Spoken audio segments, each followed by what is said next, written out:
नमस्कार स्टूडेंट। आज अब हम आपको गणित का प्रतिदर्श प्रश्न पत्र दिखाने जा रहे हैं। मॉडल पेपर 2021-22 के लिए है, तो ये देखिए और इसको हल करने का प्रयास करिए।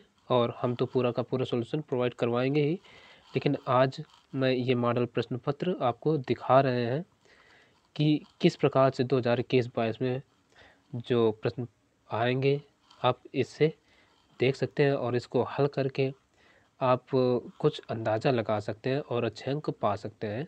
और बहुत सारे प्रश्न तो इस मॉडल प्रश्न पत्र से ही आपको देखने को मिल सकते हैं, तो इसको ज़रूर देखिए। तो क्योंकि आप लोग हाई स्कूल में पहली बार परीक्षा देने जाएंगे, तो देने का एक किस तरीके से प्रश्न हल करना है एक अनुभव प्राप्त होगा यदि आप पहले से ही हल करेंगे। और इसका हम पूरा का पूरा सॉल्यूशन प्रोवाइड करवाएंगे, बस बहुत ही जल्दी। तो देखिए, सबसे पहले हमें क्या करना होता है, इस मॉडल प्रश्न पत्र में कुछ संकेत दिए होते हैं उनको पढ़ने का। तो अब हम पढ़ते हैं। देखो, ये है वर्ष हाई स्कूल वर्ष परीक्षा 2021-22, ठीक है। तो केवल प्रश्न पत्र, यानी इस वर्ष जो अब प्रश्न पत्र होते हैं वो केवल प्रश्न पत्र ही होते हैं, फर्स्ट सेकंड नहीं चलता है। तो बता दिया, प्रारंभ के 15 मिनट परीक्षार्थियों को प्रश्न पत्र पढ़ने के लिए निर्धारित हैं। सामान्य निर्देश, इस प्रश्न पत्र में कुल 7 प्रश्न हैं। सभी प्रश्न अनिवार्य हैं। प्रत्येक प्रश्न के प्रारंभ में स्पष्ट उल्लेख है कि उसके कितने खंड करने हैं। प्रत्येक प्रश्न के अंक उसके सम्मुख अंकित हैं। प्रथम प्रश्न से आरंभ कीजिए और अंत तक करते जाइए। जो प्रश्न ना आता उसमें व्यर्थ समय नष्ट ना कीजिए। और कहा, यदि रफकार के लिए स्थान अपेक्षित है तो उत्तर पुस्तिका के बाएं पृष्ठ पर कीजिए और फिर काट दीजिए। उस पृष्ठ पर कोई हल ना कीजिए। रचना के प्रश्नों को के हल में रचना रेखाएं न मिटाएं। यदि पूछा गया हो तो रचना के पद संक्षेप में अवश्य लिखिए। और दिया है कह रहा है कि प्रश्न संख्या 1 के अतिरिक्त सभी प्रश्नों का हल के क्रिया के पद स्पष्ट रूप से लिखिए। प्रश्नों के हल को उत्तर पुस्तिका के दोनों ओर लिखिए। जिन प्रश्नों में हल में चित्र खींचना आवश्यक है उसमें स्वच्छ एवं स्पष्ट चित्र अवश्य खींचिए। चित्र के बिना ऐसा हल अशुद्ध तथा अपूर्ण माना जाएगा, यानी नंबर कट जाएंगे। तो अब देखिए, प्रश्न खंड का जो 1 है उसमें दे रखे हैं प्रत्येक खंड के उत्तर के लिए 4 विकल्प दिए गए हैं, जिनमें से केवल एक सही है। सही विकल्प छांटकर उसे अपनी उत्तर पुस्तिका में लिखिए। फिर देखो, पहला प्रश्न जो है, यानी पहला दूसरा प्रश्न 1-1 अंक के होते हैं, ये भी मान के चलिए। पहला दिया है, निम्नलिखित में से कौन सा सहअभाज्य संख्याओं का युग्म है। तो 14, 35, 18, 25, 31, 93, 32, 62। तो अब इसमें कौन सा सहअभाज्य संख्याओं का युग्म है, यदि आप अच्छे से पढ़े हैं तो ज़रूर बता सकते हैं, ठीक है। हालांकि इसका हम सॉल्यूशन प्रोवाइड करवाएंगे अगले वीडियो में, तो बस बने रहिए हमारे साथ। यदि चैनल को अभी तक सब्सक्राइब नहीं की तो सब्सक्राइब कर लेना और बेल आइकन को भी प्रेस कर लेना, क्योंकि मैं अब सभी प्रश्न पत्र का मॉडल पेपर भी उपलब्ध करवाऊँगा, उनका सॉल्यूशन भी प्रोवाइड करवाऊँगा। और देखिए, दूसरा, निम्न में से कौन सा सहअभाज्य संख्याओं का युग्म है, ये तो हो गया। फिर द्विघात समीकरण 3x² - 4x = 0 के मूलों का गुणनफल है, यानी हमें मूलों का गुणनफल ज्ञात करना है। तो आपको पता होगा मूलों का गुणनफल क्या होता है। गा नंबर दे रखा है, समरूप त्रिभुजों की विशेषता होती है उनकी संगत भुजाएं समानुपाती होती हैं, उनके संगत कोण बराबर होते हैं, उपर्युक्त में से दोनों, इनमें से कोई नहीं। तो ये भी त्रिभुज हम पढ़ा रहे हैं, और नहीं पढ़ा तो बेसिक कॉन्सेप्ट में ये हालांकि हम बता दें कि इनमें से दोनों, ये वाला विकल्प सही है। ठीक है, और अगला सवाल है त्रिकोणमिति से। कह रहा cos 60 cos 30 minus sine 60 sine 30 का मान है। तो ये cos a प्लस बी का फार्मूला है। तो 60 30 कितना हो जाएगा, 90 cos 90 का मान होता है 0। ठीक है ना, तो शायद पहला विकल्प सही हो जाएगा। अगला कह रहा अंगा नंबर, कह रहा निम्नलिखित में से कौन सी केंद्रीय प्रवृत्ति की माप नहीं है, माध्य, माध्यिका, बहुलक, मानक, विचलन।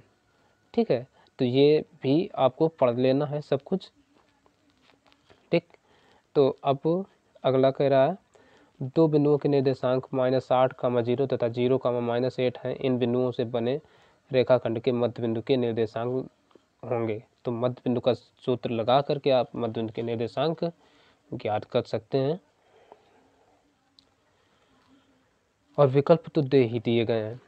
अब दूसरा प्रश्न भी, यह भी 1 नंबर का होता है, अति लघुत्तरीय प्रश्न होता है। इसमें पहले विकल्प में आप सीधे टिक कर सकते हैं आंसर को, और इसकी क्रियाविधि दिखानी होगी सवाल नंबर दूसरे की। ठीक है, दूसरा का द्विघात समीकरण 2x³ - 4x + 3 = 0 का विविध कर ज्ञात कीजिए और फिर मूलों की प्रकृति ज्ञात कीजिए। यदि खा नंबर ये है तो आप देख सकते हैं, और सवाल को अगर लिखना चाहें तो वीडियो को पॉज करके लिख भी सकते हैं। तो अब हम देखेंगे आगे। ये देखिए खा नंबर ये, यदि 15 का 8 = 8 हो तो साइन ए और सेक ए का मान ज्ञात कीजिए। तो यह भी हो जाएगा। गा नंबर करें, यदि दो समरूप त्रिभुजों का क्षेत्रफल क्रमशः 121 और तथा 289 वर्ग सेंटीमीटर, तो इनकी संगत भुजाओं में अनुपात ज्ञात कीजिए। ठीक है, तो ये 11/17 आ जाएगा। घा नंबर कह रहे, यदि किसी बंटन का माध्य 16 और बहुलक 13 हो तो बंटन की माध्यिका ज्ञात कीजिए। सांख्यिकी से बहुत ही सरल सवाल है। सभी खंड कीजिए, सिद्ध कीजिए √3 एक अपरिमेय संख्या है, जो कि बहुत ही महत्वपूर्ण प्रश्न है और कई बार ये पूछा जाता है। ठीक है, तो अब हम देखेंगे तीसरा खंड। उसी पर चल रहे हैं। ए का मान ज्ञात कीजिए, जिसके लिए निकाय ax + 2y = 2, 8x + ay = 4 के अपरिमित रूप से अनेक हल हैं।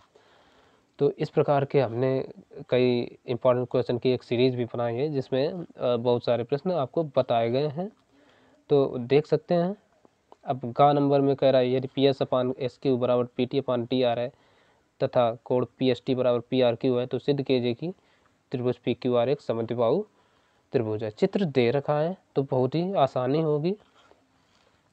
तो देख रहे हैं त्रिभुज से अब तक बहुत कुछ मिल चुका है। और घा नंबर कह रहा है, एक 40 सेंटीमीटर ऊंचे शंकु के छिन्नक के वृत्ताकार सिरों की विमा त्रिज्याएं 38 सेंटीमीटर और 8 सेंटीमीटर है। शंकु के छिन्नक की तिरछी ऊंचाई ज्ञात कीजिए। तो यह भी छिन्नक से सवाल है, सांख्यिक मेंसुरेशन से। फिर यूक्लिड विभाजन प्रमेयिका का प्रयोग करके 272 और 1032 का क्षेप ज्ञात कीजिए। तो यह भी आप निकाल सकते हैं। फिर देखो त्रिभुज आ गया। कह रहा है त्रिभुज ABC की भुजा BC पर एक बिंदु D इस प्रकार है कि त्रिभुज कोण ADC पर और कोण BAC, तो सिद्ध कीजिए कि CA² = CB × CD। फिर कह रहा है 5 सेंटीमीटर लंबी रेखा खंड और इसे 2:3 अनुपात में विभाजित कीजिए। दोनों भागों की माप लिखिए। ये रचना से आया है आपका। फिर ट्रिग्नोमेट्री आ गई। कह रहा है cos θ = 7/8, तो 1 + sin θ × 1 - sin θ अपान 1 + cos θ × 1 - cos θ का मान ज्ञात कीजिए। तो ये भी कर सकते हैं। फिर पांचवा सवाल, ये 4 नंबर के होते हैं, यानी पहला दूसरा 1 का, दूसरा तीसरा चौथा 2 के, और पांचवा से 4 नंबर के सवाल शुरू होते हैं। पांचवा छठवां 4 नंबर के होते हैं, ये मान लीजिए। फिर कह रहा है सभी खंड कीजिए, 2 धनात्मक पूर्णांक ज्ञात कीजिए जिनके लिए वर्गों का योग 365 हो। ठीक, फिर कह रहा है बिंदु -4, 6 बिंदुओं A -6, 10 और B 3, -8 को जोड़ने वाले रेखाखंड को किस अनुपात में विभाजित करता है। तो ये आप देख रहे हैं वृत्त से कहीं अभी तक कोई सवाल नहीं आया है, और समांतर श्रेणी से भी नहीं पूछा गया है। ठीक है, तो आप देखते चलिए, इसी के अनुसार इन्हीं एक्सरसाइजेस से ही सवाल पूछे जाएंगे, बाहर से कहीं नहीं आएंगे।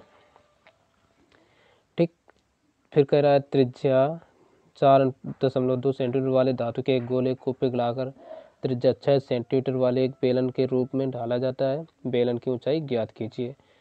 फिर कह रहा है निम्नलिखित सारणी 35 नगरों की साक्षरता दर प्रतिशत में दर्शाती है, मात्र साक्षरता दर ज्ञात कीजिए।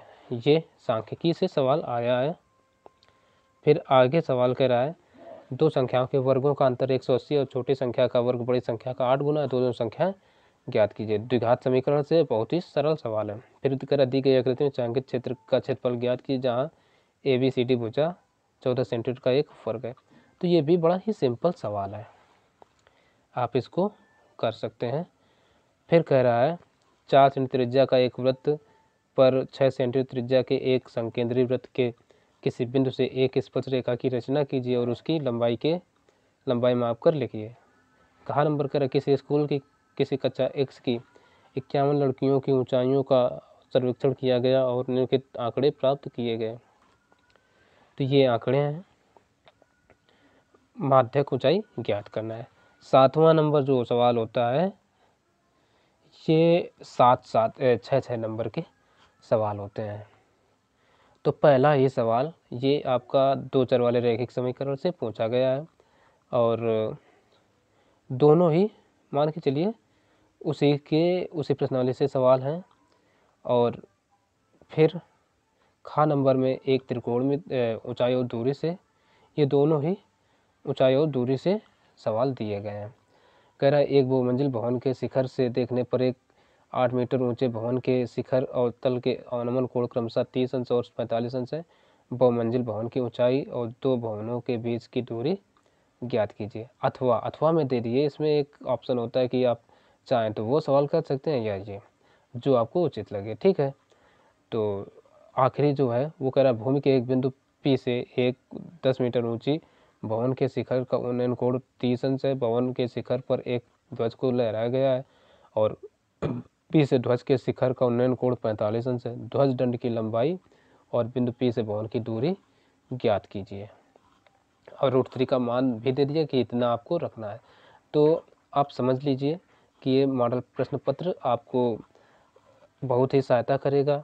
और हाँ, यदि आप इसकी PDF चाहते हैं तो हमें कमेंट करिए और हमारे